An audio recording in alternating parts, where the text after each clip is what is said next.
I've observed and trained hundreds of museum educators and docents in the museum field, and what I've found is that many of them will tell you they are having dialogue with visitors. They're asking visitors questions, maybe there's even a two-way conversation going on, and these kinds of interactions can be really positive, but that doesn't make them dialogue.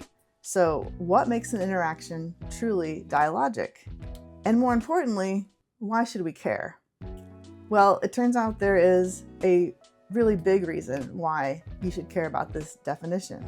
Dialogic interpretation is the only technique that is specifically designed to open up visitors' minds to new perspectives.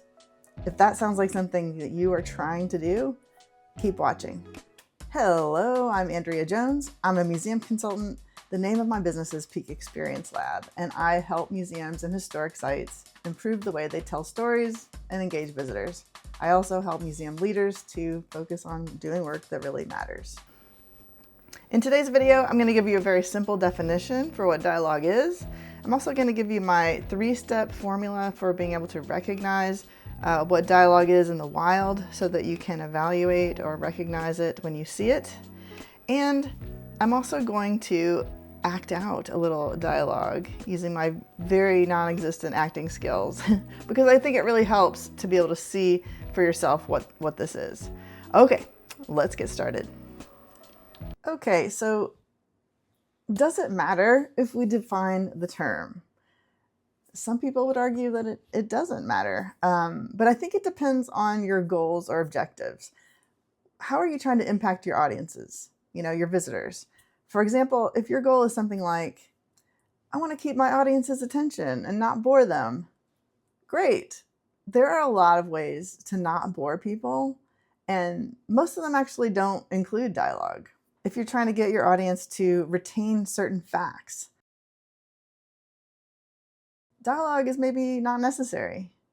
If your goal is to build your audience's skills, like in critical thinking, maybe a good inquiry-based discussion could do the trick. You might not need dialogue. The thing is, dialogic interpretation actually does tick all those boxes too. It keeps attention, it does help people retain facts, and it does build skills in critical thinking. But here's the thing that dialogue does that none of the other methods do. An effective dialogue opens minds. It opens minds to new perspectives about the world and even about one's self. Now, I don't know about you, but to me, opening minds is like the holy grail in education.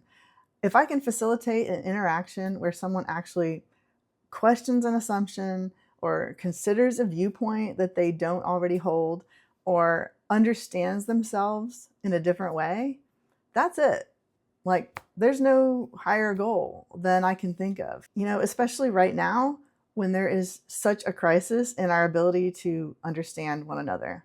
So that's why I think it's worth taking the time to define dialogue in the museum and really to get better at it. All right, so you're going to get a lot of bang for your buck today because I'm going to give you actually 2 ways to define dialogue. One is just a standard definition. The other is a breakdown of the process into 3 steps that can actually help you assess whether you or someone else is actually doing it. Okay, first, a standard definition. So I gotta say, this can be tricky because dialogue has been used in many contexts for centuries. It's been used in indigenous cultures, in group therapy, in peacemaking, and even in theology. And there's no really universally accepted definition, but most practitioners agree on the basics. So here it is. Dialogue is a structured and interactive conversation among a small group of people to exchange ideas, viewpoints, and experiences, and come to new understandings together. So let's break this down just a little bit. So this part about coming to new understandings together, very important. And this element of ideas and viewpoints from the people that you are with, not just the content that you're teaching about. So that's really important. That means that what our audiences are bringing to the conversation is actually a necessary part of that content. It's not just nice to have. You're not asking people to participate just to keep them interested. You actually need those responses because it is part of the content that everyone is learning. So I'm going to take you through an example here because I think that really helps. So here's our example. Maybe your tour includes a stop to discuss the Battle of Antietam, which was a big turning point in the Civil War. So you may explain to the group that before the Battle of Antietam, the Union side received a copy of the Confederate side's plan, their battle plan. And you're an educator who wants the group to participate. You're one of the good ones. So you ask something like, how might that give the Union an advantage, having the battle plans? People take guesses, but you already actually know the answer in your head, that the Union could mount a surprise attack, and that is what the advantage is. So you asked a question, and the group members took turns participating. Why isn't this dialogue? Did you think about it? Yeah, the main reason this is not dialogue is because the only emphasis is on learning about the battle itself. And the fact that there was one correct answer and it was in your head, right? It's not about really having a interactive conversation. No one was asked to contribute viewpoints or experiences towards discovering any kind of greater meaning about themselves, each other, their place in society, that kind of stuff. And maybe you're like, well, like what greater meaning do they need? Like history happened, they need to learn it. It's not that deep. And to that I say, sure, not everything has to be deep, but I think almost any topic in a museum or historic site can be used as a sort of portal to perspective shift and opening minds. So if that is your goal, let's learn how to take this example of the Battle of Antietam and transform it into a mini dialogue. Now, to do that, we need to adopt a different mindset. Right? Speaking of perspective shift, right? We need to adopt a different mindset ourselves. Instead of thinking like to yourself, I need to teach this content. They need to understand what happened in this battle. Shift your mindset to think about this from this perspective. I need to use this content, use it to help them learn about themselves, each other, or our society. It's a totally different way of thinking about our purpose as educators. Does this make sense to you? Okay, so let's transform our battle tour stop. And I'm going to introduce my 3 required steps for dialogue. But first I want to explain the purpose of the 3 steps and why I'm talking about this sort of base level dialogue. Now, in a more in-depth dialogue, you may have folks showing up for a special program and sitting in a circle and really unpacking a lot of their thoughts and feelings. And they're there to discuss heavy topics or have a structured space that can hold emotion or attention. And dialogue is absolutely great for doing this kind of thing. But I want to show you something a little bit quicker because you might be asking, like, what about the daily school tour? Maybe you don't have time or space for a more in-depth dialogue. And I really want to dispel the myth that dialogue has to be this really long, drawn-out thing. That's another reason for this minimal definition. We can have these mini dialogues and it's still dialogue. What I was finding in my work when I go out to historic sites and, or try to find out, are people doing dialogue, that there's actually a problem there because there's no way to measure whether people are doing it or not. Educators are like, yeah, I ask questions, people talk, say things back, it's interactive. So isn't this dialogue? And no, not necessarily. And so that's why to address this, I created this sort of definition that has a minimum of 3 required steps with an optional 4th that you can actually look for if you are evaluating educators or just evaluating yourself. You need to do these 3 things. Okay, so to be considered dialogue, the educator must lead the group through 3 steps or moves, if you like. The first one is this, the hook question. You have to pose a thought-provoking, open-ended question to visitors. And this is a question that usually relates to your specific topic, so the specific history, art, science, whatever it is, the content. In this case, we're talking about a battle. And the hook question is going to activate people's curiosity and make them want to participate. So it's really important that you pay a lot of attention to what this question is. Okay, the second step is without a doubt a hallmark of dialogue, and that is active listening. There can be a whole workshop on just active listening because it is not a skill that we are taught in school. Displaying active listening and curiosity is a response to these visitor contributions, these visitor responses. Active listening is not just using your ears and actually listening, but it's also using your voice and your whole body language. Basically, you're letting people know that you heard them verbally and non-verbally, and you're helping them to also see connections between different people's responses. The third step is the bridge question, which I think is one of the harder parts of this. You need to pose at least one more open-ended question that builds a bridge from the specific topic that you're talking about to other bigger ideas or issues. So these bridge questions are really important because they should get to really the heart of why you're even talking about this to begin with. It's kind of like the so what, and you could also consider these questions to be what K through 12 educators have called essential questions. They're really meaty, sometimes philosophical, personal questions that really don't have a correct answer. And here is the bonus fourth step, which is recommended but not 100% required. And this one I call meaning making. So this is here that you're going to kind of summarize, bring everything together for folks, and offer a little bit of reflection on what it all means, basically. So you can apply these new understandings to something else. And so you're summarizing or synthesizing what folks have said, putting it in different words maybe, and then giving people a little new info or maybe a real world use for this these new understandings and what they have discussed. All right, now let's get back to the good old Battle of Antietam. History people love a good battle. Okay, so here's how I wanted to show you how the three steps and the fourth one actually too, what they might actually look like in a real dialogue. This is not a real dialogue, but it's the best I could do to show you what it really looks like. This one's starring myself and myself and myself. So hope you like it. Welcome everybody. Thanks for coming. Hey, before we start, can you do me a favor? Yeah, you in the hat.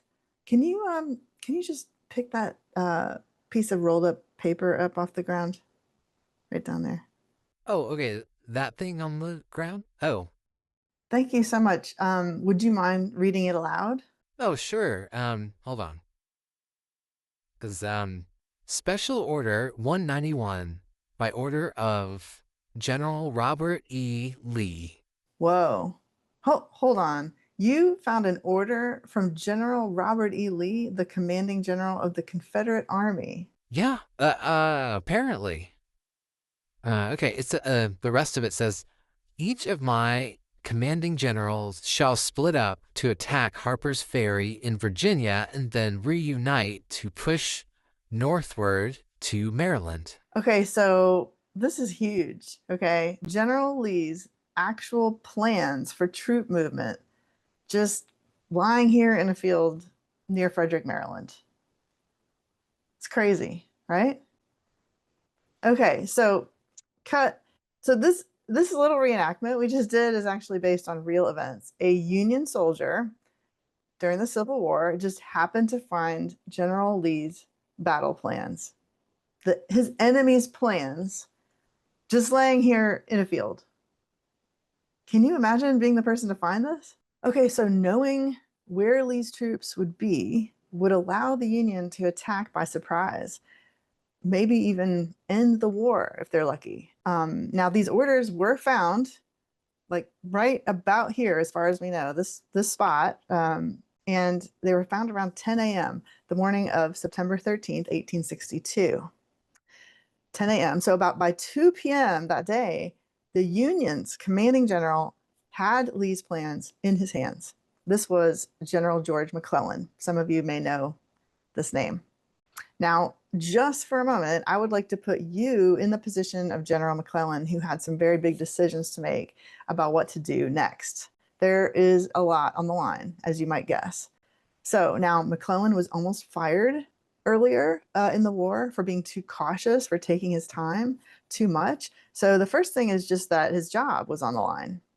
But even more importantly, if this order is not real or if it's not accurate, if it's like old news, mounting a big attack, it could be really terrible. It could cost lots of lives and really more than that, even be just a huge embarrassment to the Union. So they were thinking, what if this is a trap?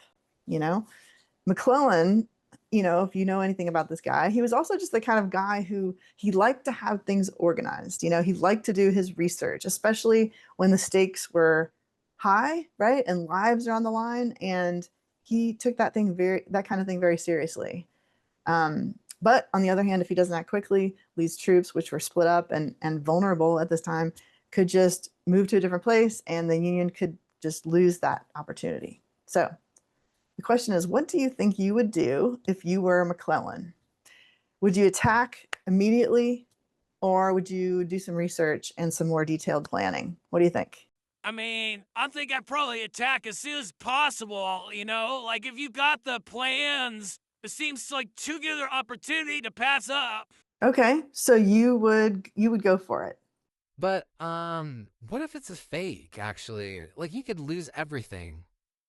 I think he should at least like go send some spies out there to see if Lee is really there. That seems like the least he could do.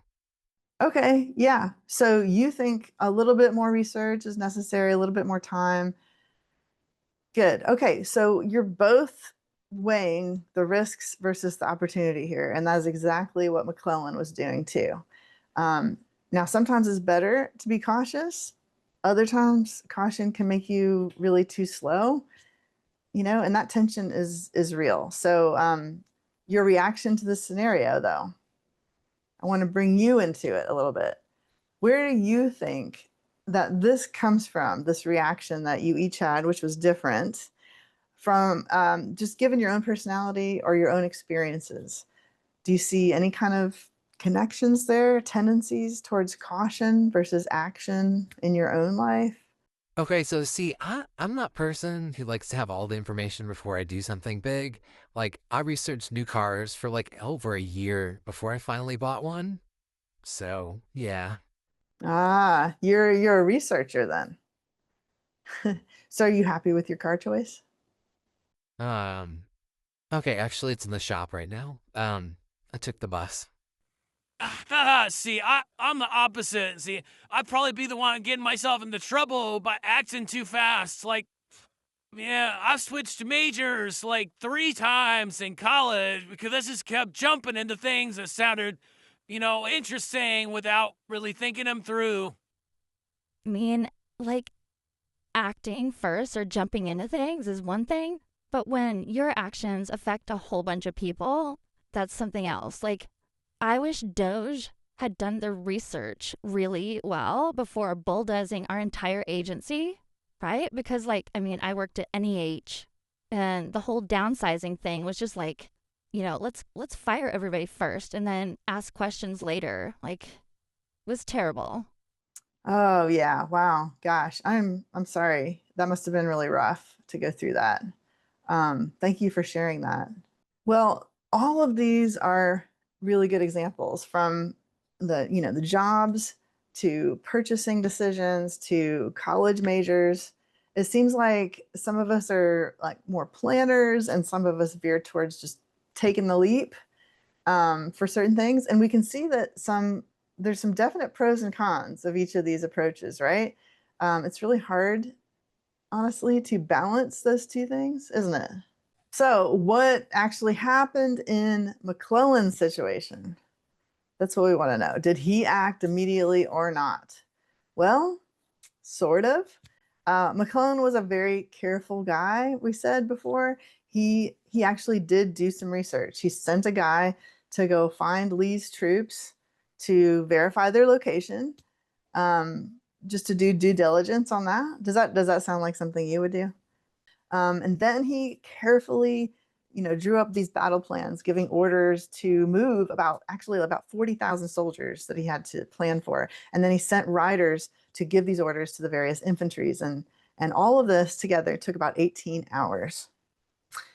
And by that time, Lee's troops had already moved from where they were supposed to be, and they had already reunited. So the divide and conquer strategy actually didn't work. However, it was still a surprise attack. It turned into a huge turning point battle that you may have heard of, called the Battle of Antietam, which is sadly known as the single bloodiest day in American history. There were over 23,000 Americans who were either killed, injured, or missing that day. So it was really, really tragic. And actually, neither side won. They both kind of, retreated at the end of the day. So, but did this attack end the war like McClellan hoped? No, he didn't get there soon enough. So the war did continue. But there were actually really positive effects too. One really big one, because this was such a strong show of force on the part of the Union. It did give President Lincoln enough political power to feel like he could put pen to paper and write a very famous executive order named the Emancipation Proclamation. And this is the order that freed the enslaved people in all of the rebelling territories, which was a really, really huge deal, huge effects for the lives of those who were enslaved, and really changed the meaning of the war. All because of this piece of paper found in a field. It's quite a story, right? So each of you are probably having your own thoughts right now about whether McClellan handled this well, right? Was he too cautious? If he had acted quicker, maybe he could have ended the war even. Or was he just cautious enough? Because, there were positive consequences of what he did. He did manage a surprise attack. What perspective you have about his actions may actually depend on who you are and what experiences you've had, like you've related to us. So, speaking of research, I think we should have brought an umbrella. Come on, let's go. Okay, so that was obviously not a real dialogue. I had a little fun with it. And Civil War scholars, please don't come for me about accuracy. I probably got something wrong. But the idea there is to see the structure of the hook, the active listening, and the bridge question to try to get people through these stages. Now, if you're interested in trying dialogue during a tour or another kind of visitor interaction, and you'd like a list of dialogue sentence starters, sort of a cheat sheet for phrases that I use as a dialogue facilitator, especially to enhance active listening, you can see the link in the description of this video to get a free dialogue sentence starter sheet. This can be really helpful if you struggle with what to say when you're trying to help people feel more comfortable. There is a lot more to learn, right? About making people feel comfortable in talking, about conquering your own fears, creating some sense of psychological safety, right? So you can always learn more about it, but hopefully with this structure, it gives you enough to kind of toy around with it in your own tours and your own visitor interactions to see how it works and to try different things. And I think that's really the key with all this, is iteration, just experimenting with what questions work and what don't work, and let's keep trying. And if I do this, then they had this reaction, and all that kind of thing. So I'm excited. I want to support you in doing more of this work. I think all of this is very worth your time, because what we're trying to do is to get people to listen to each other a little bit more, understand that their perspectives aren't the only ones, right? And that help us to see each other a little bit more, our humanity in the history. So that's it. Good luck. Let me know what happens with your own tours and interactions, and I'll see you next time.